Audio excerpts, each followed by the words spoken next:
Never judge a car by its name. Case in point, the T-Roc. It's a T-Roc R! Oops. Pronunciation aside, this fast, small SUV is selling like proverbial hotcakes in Australia. And I'm going to find out why. But before I do, spam the comments, don't forget to like and subscribe, and now, onward.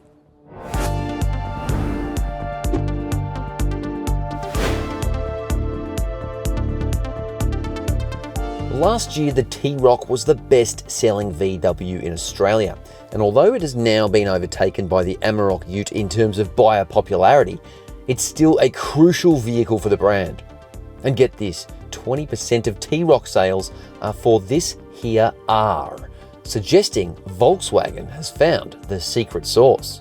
The T-Roc R is just under 65k plus on-road costs, and while that's more expensive than the Hyundai Kona N, which was an absolute ripper, compared to BMW M and Mercedes AMG small SUVs, this is very sharply priced. Backed by a commonplace 5-year warranty, the small SUV has below average roadside assistance and will cost you roughly $680 per annual service, but only if you prepay for the 5-year care package. Ownership costs are pretty exy, whichever way you slice and dice it. I reckon one of the reasons the T-Roc R is so popular in Australia is because it looks tough and sophisticated at the same time. There's lots of gloss black accents around its sporty bodywork, especially at the front end around those air dams and the grille. Plus you've got it around the wheel arches, the side skirts at the rear, and especially that roof as well. It really does look nice. It's got a bit of contrast there. Striking 19-inch alloy wheels fixed to 20mm lower sports suspension add an extra helping of eye candy, while smaller touches like black roof rails, mirrors, and quad silver exhausts elevate it above regular T-Roc models. But it's the beating heart of the T-Roc R that makes this vehicle a truly mouth-watering proposition. Its 4-cylinder turbocharged petrol engine generating loads of power and torque, especially for a puny little vehicle. And although it's not quite as powerful as the Golf R right now, it's $7,000 cheaper, yet only 1/10 of a second slower from 0 to 100 kilometers an hour, dispatching the sprint in just 4.9 seconds. That is fast. That also makes this EA888 powered Tiddler quicker than the more expensive M-powered and AMG small SUVs. Food for thought. A 7-speed dual-clutch transmission transfers all that power through a multi-plate clutch all-wheel drive system. In here, there is a tangible sense of sportiness, from the leather bucket seats to this fancy flat-bottom steering wheel, lovely paddle shifters, and there's even alloy pedals. Ding, ding, ding, ding. Look a little closer, and there's a lot of cheap, hard plastics across the dashboard and doors of this energetic whippersnapper. But the key touch points like the gear shifter and form-fitting power-operated seats have an upmarket feel, and the leather is nice and supple here, although the Nappa leather feels more like crapper leather on this upper section. It's quite stiff, but a couple of years of wearing in might soften it. The flat-bottom steering wheel feels amazing though. Mwah. It's a much higher quality leather, smooth on the top and bottom, perforated on the edges, and you've even got an R button to engage aggro mode. If you tend to accumulate a lot of junk in your car, this vehicle will delight and disappoint. Actually, mainly disappoint, because for starters, the underseat drawer that is in the standard T-Rocs is missing. Although there is a strange little spot for your user manual, so that does open up a bit more space in the glove box. The cup holders are weak sauce though. They've got no spring loading, the shapes aren't great, this central bin is tiny.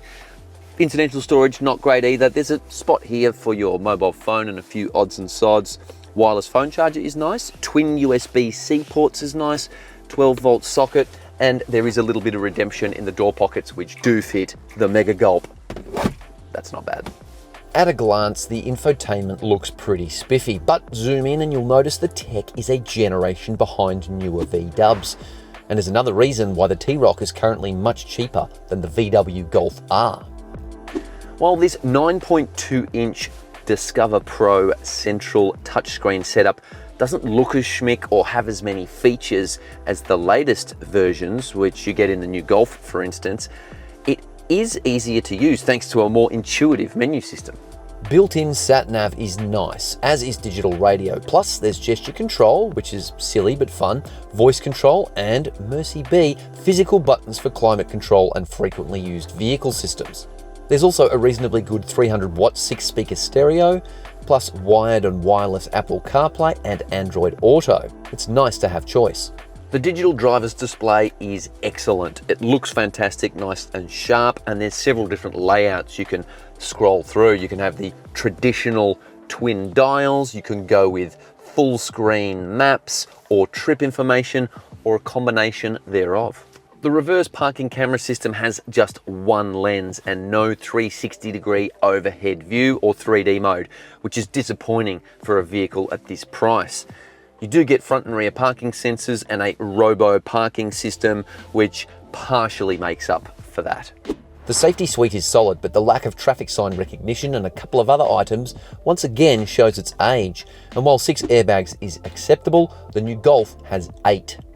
The back seats are rather comfy, and that's because the seats have a little bit of contouring here, so you sit in them rather than on them like a flat bench.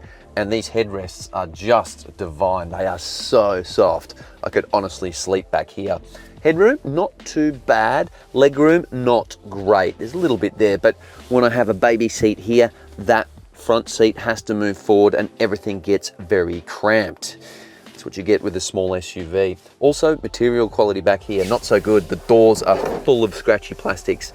Amenity is good with twin USB-C ports, air vents, a fold-down central armrest with cup holders, twin ISOFIX and triple top tether child seat anchorages. The power-operated tailgate reveals a small but flexible boot space. You've got tie-down anchorages, shopping bag hooks, and a temporary spare wheel. Better than no spare wheel, which seems to be more often the case these days. Now, you could use this as a family hauler, but once you get the pram in there, a few backpacks, you're not going to have much room left. Folding the rear seats down opens up more room, but again, it's still a fairly small space in there. This small SUV certainly looks and feels like a high-performance vehicle, but does it behave like one? Cue the driving music.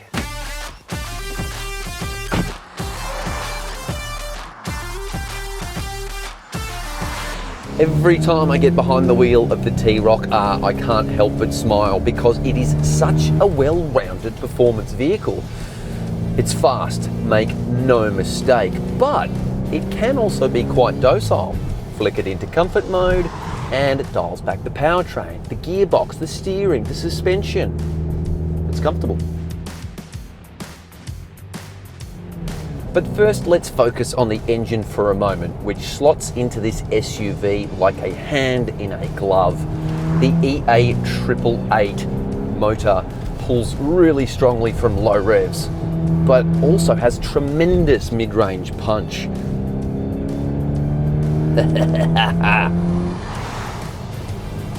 It's such a lively power pump and seemingly generates unlimited thrust at almost any revs, but never feels manic or overstressed. It's always in control, and better yet, it sounds pretty good too. It's kind of synthesized, but there are a few pops and crackles here and there on the overrun.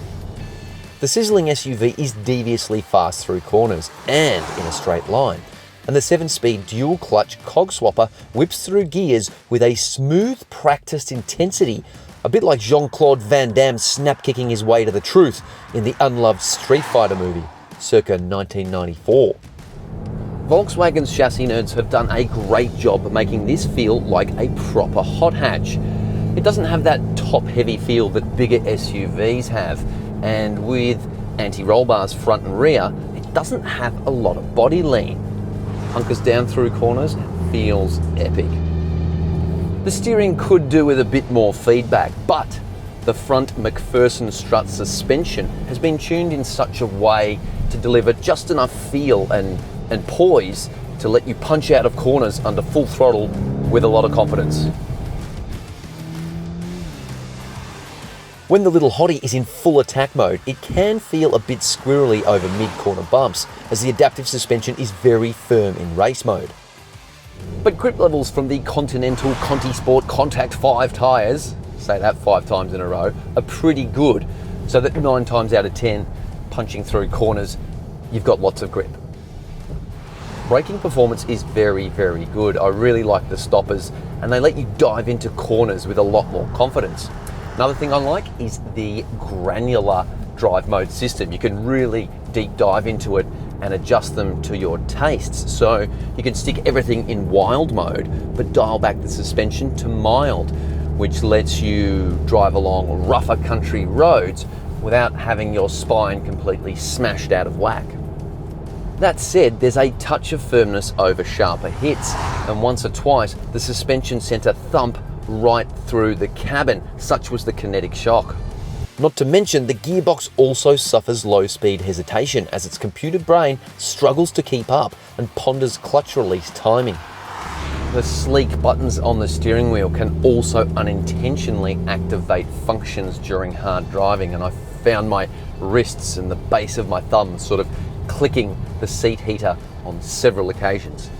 Not a deal breaker, but a bit annoying.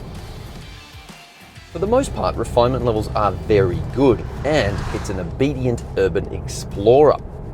There's a little bit of tyre noise on coarse chip road surfaces, but in general, it has a very upmarket feel.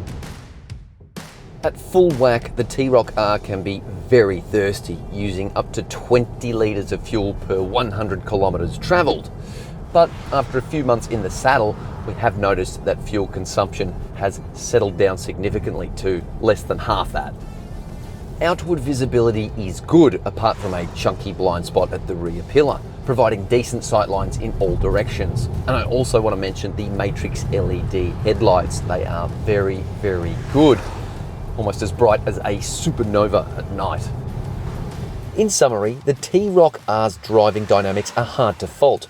It's well behaved at slower speeds and absolutely slaps when you give it a good hard poke. And above all else, it's satisfying to drive. The Volkswagen T-Roc has a huge breadth of capability. The city-savvy SUV blending reasonable practicality and an upmarket ambience with bona fide hot hatch performance. And I think it's for those reasons and a relatively competitive price by modern standards that Aussie buyers are flocking to this SUV like flies on a leftover barbecue rissole. T-Roc R? T-Roc R! Great car. Hope you liked the video. Thanks for watching. Don't forget to like and subscribe for more videos. And let me know what you think in the comments below. What's the dumbest car name you've ever heard?